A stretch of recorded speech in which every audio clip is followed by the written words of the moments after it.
सवाल बड़ा है। जंगल राज कहकर खारिज कर देना आसान है, लेकिन क्या लालू राबड़ी के दौर ने बिहार की राजनीति में वो बदलाव नहीं लाया जिसने हाशिए पर खड़े लोगों को सत्ता की सीढ़ी दिखाई? क्या कभी आपने सोचा जो दौर मीडिया की नजर में अराजक था, उसी दौर में हजारों दलित, पिछड़े, मुसलमानों को मिला था नया आत्मविश्वास? क्या लालू राबड़ी शासन सिर्फ अपराध और भ्रष्टाचार की कहानी है, या ये कहानी है सामाजिक न्याय की एक क्रांति की? आज हम करेंगे एक निष्पक्ष विश्लेषण। लालू राबड़ी शासन का वो चेहरा जो अक्सर पर्दे के पीछे छिपा दिया जाता है। लालू यादव, मंडल मसीहा या राजनीतिक चाणक्य? 1990 में जब लालू प्रसाद यादव मुख्यमंत्री बने तो उनकी सबसे बड़ी पूंजी क्या थी? जाति नहीं, भाषण नहीं, जनता से जुड़ाव। लालू यादव ने गरीब, पिछड़े और दलित वर्गों को ये एहसास दिलाया, अब दिल्ली नहीं पटना बोलेगा, और पटना में हम जैसे लोग बोलेंगे।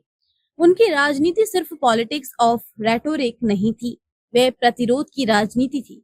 जब मंडल कमीशन लागू हुआ तो लालू उस दौर के सबसे मुखर नेता बनकर उभरे।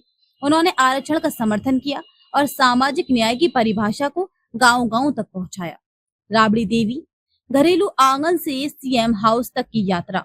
1997 में जब लालू जेल गए और राबड़ी देवी मुख्यमंत्री बनी तो पूरा देश चौंक गया।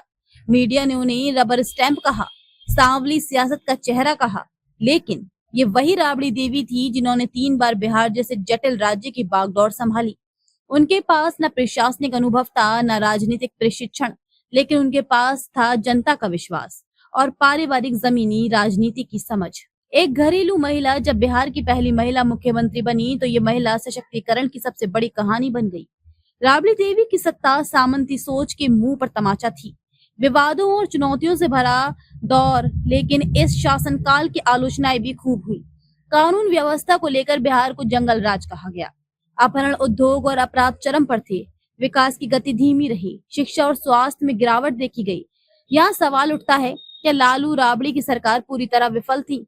उत्तर है नहीं, क्योंकि हर शासन के 2 पहलू होते हैं, नजर और नजरिया। लालू राबड़ी शासन ने राजनीतिक प्रतिनिधित्व के दरवाजे खोल दिए, जिससे आज बिहार में हर जाति, वर्ग और समुदाय का प्रतिनिधि है।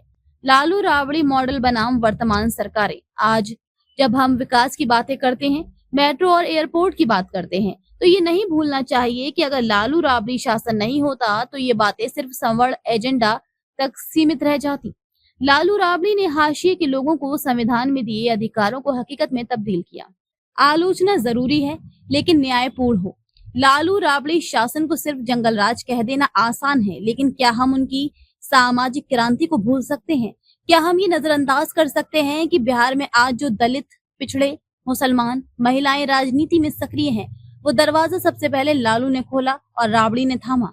बिहार की राजनीति में लालू राबड़ी युग केवल एक अध्याय नहीं, एक पाठशाला है जहाँ राजनीति सिर्फ सत्ता नहीं, संघर्ष भी है।